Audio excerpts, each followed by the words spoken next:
ddechrau'r cyfarfod drwy gani'r emyn 770.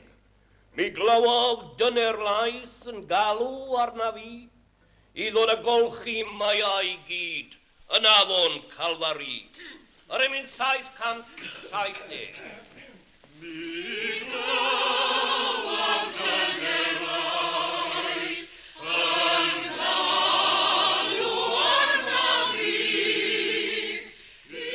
Cymdeithas syml ond cadarn fel y graig uwch Cefncymerau.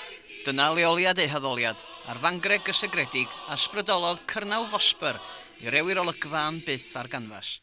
Y darlun hwnnw yn ei dro sydd wedi ysgogi'r perfformiad yma gan grŵp dramatig Sefydliad y Merched Llandybie. Nid fod pob un yn perthyn i'r WI yn Llandybie chwaith.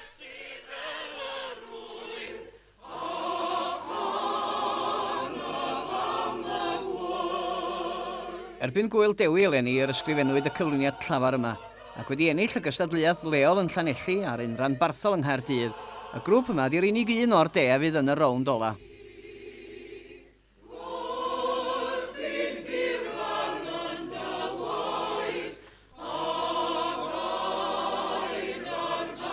Ac yna ar ddechrau Mawrth fyddan nhw'n perfformio ar lwyfan Theatr Goffa Shakespeare yn Stratford. Roedd Salem yn bwnc addas gan fod copio'r llun yn hongian yn Ngholeg y Mudiad, Coleg Denman ger Rhydychen, ac felly'n gyfarwydd i filodd aelodau ledled gwledydd Prydain.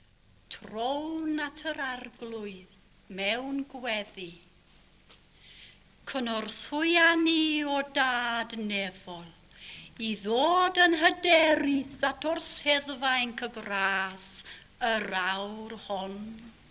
Fod sawl perfformiad wedi ei roi tra'n mynd o rownd i rownd yng nghystadleuaeth y WI, mae'r criw ar hyn o bryd yn paratoi ar gyfer perfformiad yma yn y neuadd leol. Cynhyrchydd y perfformiad yw Alan Lloyd, prif athro sy'n byw yn y pentra. Mae'n gyfarwydd â chynhyrchu ac fe fi'n gweithio'r un amser fel rheolwr llawr i deledu BBC Cymru.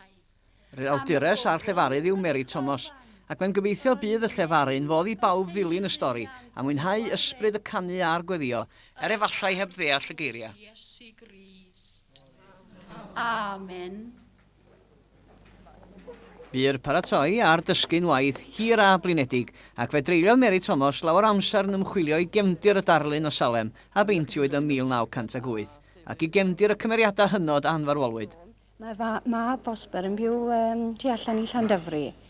A be sy'n gweld a ofyn iddo fe a oedd e'n fodlon i ni mynd ymlaen â fe, ynddo fe.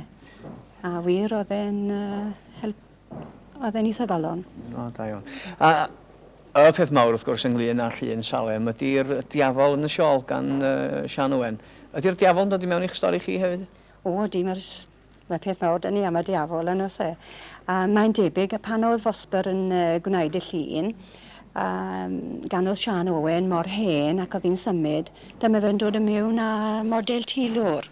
A chi'n gwybod fel un i'n Gymru ni o hyd yn rhoi enw ar bethach ac oedd yr aelodau wedi galw'r model Lisa. Ond beth bynnag, bod tro fe fydde gwasanaeth yn y capel, oedd yr aelodau am i Lisa i fynd tu allan. Dim delw yn eu capel nhw, yn eu gwasanaeth nhw. Mae'r stori yna wedyn yn y sgript ganddo chi hefyd? Odi, a ni'n dweud ai tybed ai hynny, pam hynny ten ydy'r diafol i weld yn y sio.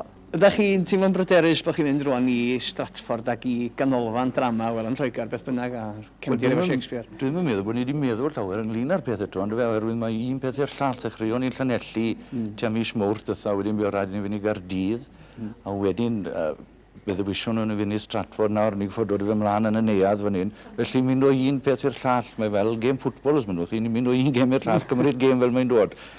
A gobeithio byddwch chi'n ennill yr gwpan wedyn yn Stratford. Ar y diwedd, ie. Ydych chi'n mwynhau cymryd rhan yn hon? O, dwi'n mwynhau eitha da. Fath o drama gyntaf, ddoi, wel, fe ni di 7 pedian, da 3 bychan ddim ar stad o gwbl. Dwi'n dall nad ydych chi ddim fel arfer efo locsyn neu wisgaren. O na, dwi'n licio nhw gwbl.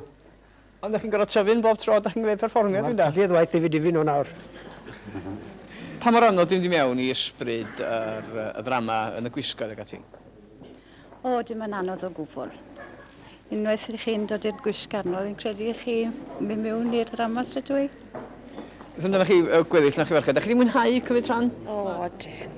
Popeth yn ei wneud yn sefydliad y merched. Unwaith chi'n neud e unwaith, mae rhaid wneud e mwy na unwaith. A ni yn enjoyo dod at yn gilydd. Beth am fynd i Stratford wedyn? Da chi'n bryderus? Na, ni'n edrych mlaen dy fe. Odyn, bydd e'n outing i ni. A beth am y rhan blant? Dyn nhw'n mwynhau? Da chi'n mwynhau? Ydyn. Da chi'n teimlo'n ddiflas weithiau yn eistedd y fan ar holl oriau yn ymarfer? Weithiau newch chi mwynhau chi yn Stratford hefyd, te? Sian Owent yn y fawnog yw'r hen wraig a wisga'r siôl, a'i hirddas benthyg mwy. Hen wreigan syml a chadarn fel y graig uwch Cefncymerau lle'r addolantwy.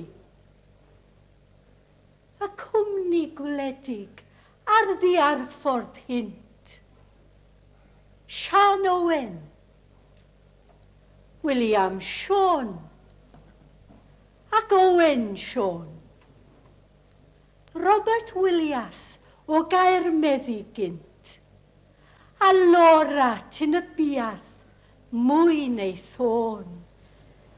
Mi gwrddaf wybodysion llawer byd, y prysur bwysig, y ceffylau blaen, a chlychau harnes heb un eiliad fyd yn gyrru powld fawreddog sŵn ar dain.